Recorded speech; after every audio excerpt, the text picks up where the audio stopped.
एक भगवान का भजन ही ऐसा है जो महान उत्तम गति प्रदान करता है, और दूसरे जो साधन हैं तीर्थयाटन उपवास आदि, इनसे पुण्य लाभ होता है, पुण्य क्षीण हो जाते हैं। अपराध बने तो तत्काल पुण्य नष्ट हो जाते। साधु अवज्ञा तुरत भवानी, कर कल्याण अखिल के हानि।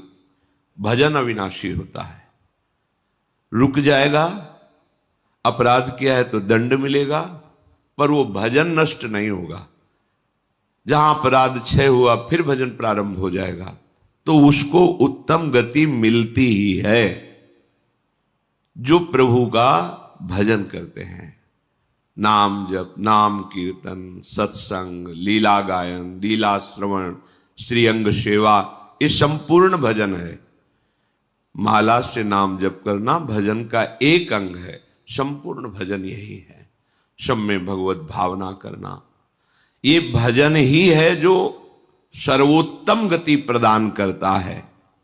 जैसे उपवास है, उससे पुण्य होता है, तीर्थयाटन है, शास्त्रों का स्वाध्याय है, अतिथि सेवा है, आदि आदि। यदि ये निष्काम भाव से हो तो भजन की तरफ वृत्ति मुड़ जाएगी, सकाम भाव से हो तो पुण्य बनेगा और उसका परिणाम सुखद सामग्रियां, सुखद परिस्थिति आएगी, पर वो टिकाऊ नहीं है।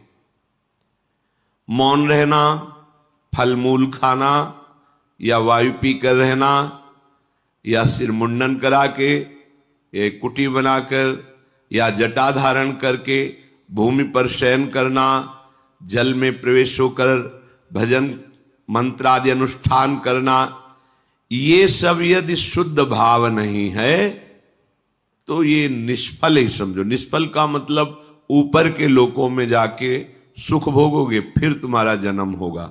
शुद्ध भाव, शरीर को लेकर जितने भाव सब अशुद्ध भाव कहे जाते हैं। शरीर देहाभिमान भाव से ये भोगना है, देखना है, सुनना है, छूना, प्रभु से विमुख, वो सब अशुद्ध भाव है। प्रभु को देखना, प्रभु से बात करना, प्रभु से मिलना, प्रभु के संग रहना, प्रभु का चिंतन, ये सब परम शुद्ध भाव। देहाभिमान से जो भी क्रियाएं होती हैं सब अशुद्ध, क्योंकि अभिमान है, इसलिए वो भगवत प्राप्ति में समर्थ नहीं है। भगवत भाव से सांसारिक क्रिया भी समर्थ हो जाती है भगवत प्राप्ति के लिए। भाव तो यहां करें कि यदि भाव शुद्ध नहीं है तो ये सब जन्मने मरने वाले चक्र में ही रहता, उससे विमुख नहीं हो पाता। जब कोई भजन करता है तो उसको तत्व ज्ञान होता है। बड़ी अमृतमयी बात है। ज्ञानेन कर्मणा वापि जरा मरण मेवच व्याधयश्च प्रहीयन्ते प्राप्यते चोत्तमम पदम। वो ऐसे उत्तम पद को प्राप्त होता है जो भजन करता है, क्योंकि उसको तत्व ज्ञान हो जाता है। तत्व ज्ञान हो जाने पर उसके ऊपर रोगों का प्रभाव नहीं पड़ता, जरा वृद्धावस्था का प्रभाव नहीं पड़ता, और मृत्यु का भी प्रभाव नहीं पड़ता, और उत्तम पद की उसको प्राप्ति होती है। अगर वो मोक्ष चाहे तो मोक्ष, प्रेम चाहे तो प्रेम। तत्व ज्ञान उसे वेदांत पढ़ के नहीं करना होगा। कई बार कहा है कि नाम में इतनी सामर्थ्य है कि आप नाम को पकड़ के निरंतर चिंतन में लाइए तो तत्व ज्ञान हो जाएगा। अपने स्वरूप का बोध, संपूर्ण संसार में क्या व्याप्त है, कौन सा व्यक्त तत्व है, वो आपको बोध हो जाएगा भजन बल से। जैसे बीजानि अग्नि दग्धानि नरोहंति पुनर्यथा ज्ञान दग्धैस् तथा क्लेशैर नात्मा संयुज्यते पुनः। जैसे आग में पकाया हुआ दाना पुनः अंकुरित होने के योग्य नहीं रह जाता। गेहूं, चना, कोई भी हो, भुन जाए, भुनने के बाद उसे आप खेत में डाल दीजिए, चाहे जितना खाद पानी लगाइए, अंकुरण नहीं होगा। ऐसे ही जिसको तत्व ज्ञान हो जाता है या भगवत प्रेम प्राप्त हो जाता है तो उसके हृदय में कभी कोई वासना नहीं जगती। वो दिखाई देता है वैसे ही दाना, पर अंतर हो गया, एक में अंकुरण होगा और उसमें अंकुरण नहीं होगा। ऐसे ही भगवत प्राप्त तत्वज्ञानी महापुरुष के हृदय में कभी भी मनाखष्टानेन्द्रियाणि प्रकृति स्थानि कर्षति, ये जो प्रवाह है ये जागृत नहीं हो सकता, जैसे भुने हुए दाने में अंकुरण नहीं होता। उसके हृदय की अविद्या नष्ट हो जाती है, बिल्कुल हृदय में कोई चिंतन का क्लेश नहीं, आत्मानंद से परिपूर्ण हृदय हो जाता है। आत्मानं विन्दते येन सर्वभूत गुहाशयम, सबके हृदय में वही एक आत्म तत्व जो यहां है उस सबके हृदय में ऐसा अनुभव हो जाता है। एको ब्रह्म द्वितीयो नास्ति, दूसरा कोई नहीं, दूसरो न कोई। अब कितना परमानंद होगा जहां अन्य चिंतन नहीं है। ये जो सुख की स्फुरणा होती है ये उसी आनंद सिंधु के एक बिंदु के सीकर से है, और आनंद समुद्र में अवगाहन करने लगे तो कितना सुख होगा, कल्पना भी कोई विषयी पुरुष नहीं कर सकता। यदि भजन किया जाए, हृदय पवित्र हो जाए, तो श्लोकेन या वार्धनेन क्षीणम तस्य प्रयोजनम, आधे श्लोक में तत्व ज्ञान प्राप्त हो जाए। मार्कंडेय जी कह रहे हैं सब भूतों के हृदय में विराजमान जो भगवत तत्व है वही मेरे हृदय में भी विराजमान है। इसका ज्ञान आधे श्लोक में हो जाए यदि हृदय पवित्र हो। पवित्र हृदय भगवत भाव, अपवित्र हृदय देह भाव, भोग भाव, जागतिक भाव। उसको संपूर्ण शास्त्रों के अध्ययन करने का कोई प्रयोजन नहीं। यहां क्या लक्ष्य करा रहे हैं, हमें अधिक से अधिक समय भजन में देना है। खूब नाम जब चल रहा है अंदर से, बस यही कमी होती है। हम बाहर की क्रियाएं तो सांगोपांग कर सकते हैं, पर निरंतर तैल धारावत भगवत चिंतन बड़ी बाधा पहुंचाती माया। भजन के जो बड़े सूरवीर हैं उनको भी परास्त करने के लिए ऐसे ऐसे जाल रचती है। क्या परास्त? उनका भगवत चिंतन छूटे और मेरे द्वारा किया हुआ विघ्न उसका चिंतन करे। पर वो भगवान के निज जन होते हैं, एक क्षण में उसके जाल को काट के अपने चिंतन में होते हैं, नहीं तो बह जाता है मनुष्य। अब हमसे भजन नहीं होगा, ऐसी विपत्ति आ गई, ऐसी समस्या आ गई, वो उसी चिंतन में इतना डूबने लगता है कि अब भगवत चिंतन छोड़। यही तो माया जाल रच रही थी तुम्हारा भगवत चिंतन छुड़ाने के लिए। बहुत विचित्र, तुम्हें दिखाई नहीं दे रही, यहाँ एक एक कदम ऐसे दिखाई देता, ये काम, ये क्रोध, ये लोभ, ये मोह, ये मद, जैसे आप व्यक्ति रूप में दिखाई देते ऐसे अनुभव होते। ये इसका जाल गिरा, अब ये गिरा, इसको कैसे बचाएं, पूरा विचार करके फिर देखते हैं कि अब तो हाथ से छूट गया, अब गया, अब बचा। देख सकते हो, बचा नहीं सकते। बचा तभी सकते हो जब वो बचना चाहे। और वो जाल ऐसे रचती है कि एक क्षण में इष्ट गुरु धाम सबको तिलांजलि दे के हाथ मिला लिया माया से। और यही ऐसे जाल रचती है कि लगता है परम सुख और परम हितैषी यही है हमारा।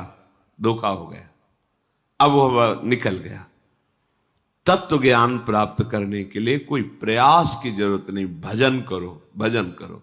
भगवान शंकराचार्य जी तत्व ज्ञान प्रदान करने के लिए ही आचार्य रूप में प्रकट हुए। वो कह रहे हैं कि तत्व ज्ञान में सबसे श्रेष्ठ है भक्तिरीव गरीयसी, भक्ति। अगर भगवान की भक्ति की जाए तो बहुत जल्दी तत्व ज्ञान प्राप्त हो जाए। भगवान शंकराचार्य जी भी निरंतर भजन, मैं कौन हूं, संसार का क्या स्वरूप है, भगवान का क्या स्वरूप है, सब आपको बोध हो जाएगा। नौ योगेश्वर इस सिद्ध महापुरुष आकाश मार्ग से चलते रहते हैं, अब भी हैं। ये विरक्त महापुरुष प्रायः जो सच्चे मार्ग के पथिक होते हैं उनके दर्शन पथ पे आते हैं, उपदेश देते हैं। इन्होंने कहा है कि एक एक कवल अन्न पाने जिसे जैसे क्षुधा निवृत्ति तुष्टि पुष्टि होती है, ऐसे ही एक एक क्षण भजन करने से आपके हृदय में अपने स्वरूप का ज्ञान, प्रभु के चरणों में प्रेम और संसार का ज्ञान, पूरा कुछ पढ़ना लिखना नहीं पड़ेगा। आप भजन कर रहे, सत्संग सुन रहे, भजन करते रहिए, अपने आप ज्ञान स्फुरित होता चला जाएगा। पर सबसे कठिन इस संसार में है भजन करना। कोई माने या ना माने, कुछ कठिन नहीं, सबसे कठिन है भजन करना, क्योंकि ये अंदर की बात है। बहुत शांति से भजन में लगे हो, ऐसा माया जाल रच दिया कि अब लगा अरे क्या होगा, अब क्या होगा, छूटा भजन, छूटा।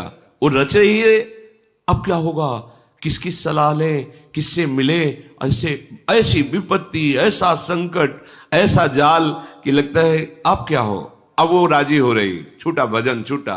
और जो चतुर है, राधा राधा राधा राधा राधा, मर जाऊंगा पर छोड़ूंगा नहीं, नष्ट हो जाऊंगा पर नाम नहीं छोड़ूंगा, सब अपमानित करें नाम नहीं छोड़ूंगा। अगर चूक हो गई, अब मैं वो क्या करूं जिससे मेरी प्रशंसा बच जाए, मेरा सम्मान बच जाए, मेरा परिवार बच जाए, मेरे पास पुनः सब सुख सामग्री आ जाए। भजन छूटा। ये बड़ी सूक्ष्म इसकी चाल है। तो आत्मानम विंदते एन सर्वभूत गुहाशयम, सबके हृदय रूपी गुफा में हमारा आराध्य देव शयन कर रहा है। भजन करने वालों को ऐसा अनुभव हो जाता है। द्व्याक्षरादाभि संधाय केचिच्छ लोक पदांकितई, बहुत महिमामयी बात कह रहे। सतैरन्नई सहस्त्रैश्च प्रत्ययो मोक्ष लक्षणम, कोई प्रभु के 2 अक्षर का नाम पकड़ ले, राम, कृष्ण, विष्णु, शिव, इसमें जैसा लिखा, राधा 2 अक्षरा, पराविद्या 2 अक्षरा, और निरंतर उसे रटे, मार्कंडेय जी कह रहे हैं, तो परमात्म तत्व का प्रेम और ज्ञान उसके हृदय में प्रकाशित हो जाएगा। सबसे उत्तम बात है नाम जप। जैसे प्रायः लोग जब सुनते हैं कि कोई संत हैं, उनके पास जाओ तो कामना की पूर्ति होती है। कई बार हम आप लोगों को बिल्कुल साफ करके बताते हैं, भगवान प्रणत कामदम है। प्रणत कामदम पद्मजार्चितम धरणि मंडलम ध्येयमापदी, जिन चरणों का ध्यान मात्र करने से समस्त कामनाओं की पूर्ति होती है, उन प्रभु के धाम में आ पाए। प्रभु के जनों के प्रति आपकी भगवत भाव श्रद्धा हुई, प्रभु का नाम यश सुना, इससे आपका काम बनता है। आप समझो, संतों के पास जो है मूलधन वो नाम है, भगवान की महिमा है। वो जब आप सुनते हैं, नाम जब करते हैं, उनके प्रति भाव रखते हैं, आपका मंगल होना प्रारंभ हो जाता है।